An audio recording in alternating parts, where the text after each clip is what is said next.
is my 67th birthday. A hot day in the summer of 410 in the year of our Lord, according to the new Christian system of dating the passage of time. I'm old now in years. My bones are old after 67 summers, but my mind has not aged with my body. My name is Gaius Publius Varus, and I'm probably the last man alive in Britain who can claim to have marched beneath the eagles of the Roman army of occupation in this country. The others who marched with me are not merely dead, they're long dead. And yet I can still recall my days with the legions clearly. I've known men who refused to admit ever having marched for the armies. Whatever their reasons, I regard their refusal as their loss.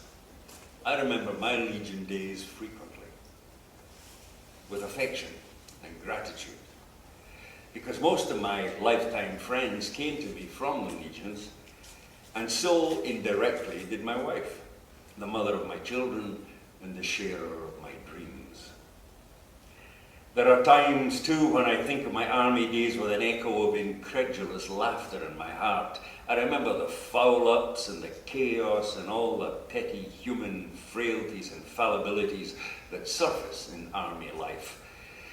And my options are clear. Laugh at them or weep.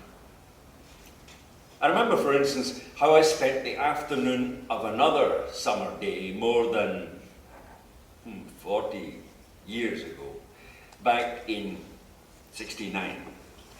That day was my last as a Roman soldier, and I spent it leading my men and my commanding general up a mountain and into an ambush. Traps are never pleasant to be in, God knows, but the one we sprung that day was the worst I ever encountered in all my years of soldiering. The heathens who caught us seemed to materialize out of the living rock. Savage, terrifying creatures, half man, half mountain goat. They took us completely by surprise in a high rocky defile in the very center of the rugged spine of mountains that runs the length of Britain. We'd been climbing for 2 days, picking our way carefully, and we thought, in secrecy, through valleys and passes away from the major crossing routes. We wanted to arrive unannounced on the western side. The few officers with horses, myself included, had been on foot most of that time, leading the animals. And we had just entered this defile and mounted up, thankful for the reasonably level floor it offered, when we were crushed by a torrent of massive rocks from above. The 3 men I had been talking to were smashed to a bloody pulp in front of my eyes by a boulder that fell on top of them out of nowhere. They never even saw it. I doubt if any of the men killed in that first apocalyptic minute saw death approach them. I know I was stunned by the suddenness of it. It didn't even occur to me at first that we were being attacked, for we'd seen no hostiles in more than a week, and we expected to find none there, so high up in the mountains. Those first plummeting boulders caused carnage among our men, who had just bunched together on the narrow, rocky floor, exhausted after a long, hard climb. The mountains, which had until then heard only panting, grunting breath and muttered curses, were suddenly echoing with the roar of falling rock and the panicked, agonized screams of maimed and dying men. And then the enemy appeared, dropping, as I've said, like mountain goats from the defile walls above us. Britannicus, my general, had fallen back from the head of the column only moments earlier to chivvy the men behind us, and as I swung my mount around, I saw his helmet's crimson plume about 30 paces distant, swaying as he fought to control his rearing horse. The cliffs At his back were swarming with leaping men clad in animal skins, and I began flogging my horse, willing the frightened beast to fly me over the men packed around me to a spot where I could organize some effective resistance. It was hopeless. There was no room to do anything. In a matter of seconds, it seemed, the entire length of the defile was a mass of snarling, angry men locked in hand-to-hand fighting.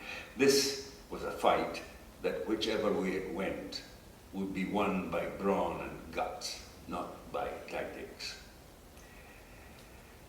I was using my horse as a battering ram, forcing my way through the struggling mass of bodies, stabbing right and left with a spear I had snatched from a falling man.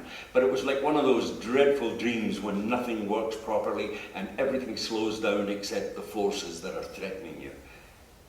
The narrow floor of the cleft we were in was bisected for a third of its length by a ridge of rock that was as sharp as a blade on top. And I reached one end of this ridge just as my horse sagged under me, fatally wounded, but unable to fall immediately because of the press of bodies around us. I managed somehow to throw myself from its back before it did go down, and I found myself standing on the ridge above the struggle, unchallenged by anyone. I looked to my right and saw Britannicus, his teeth bared in a rictus of pain, less than a spear's length from me, an arrow in his thigh above the knee. It was a red flighted arrow, very pretty, and it had pierced him cleanly, pinning him to his screaming horse, which, like mine, didn't have room to fall. As I watched, a hand came up out of the press below and grasped the protruding arrow shaft, pulling it downwards. He screamed and his horse lurched and went down on that side, crushing his pinned leg beneath it. I have no recollection of crossing the space between us. The next thing I remember is standing on the hindquarters of his horse, directly above Britannicus, looking for a clear space to jump down into. The masses parted and I leapt, only to take a spear thrust in the chest in mid-flight so that I fell backwards on top of him. My breastplate had deflected the spear's point, but I saw its owner set to try for me again. I tried clumsily to roll to my right as he stabbed, and this time felt the point of his spear lodged between the plates of my armour beneath my shoulder. I rolled back again, frantically, throwing my weight against the shaft, and I managed to wrench it from his grasp as one of my own men plunged a sword under his arm. He went to his knees and died there, his eyes wide and amazed.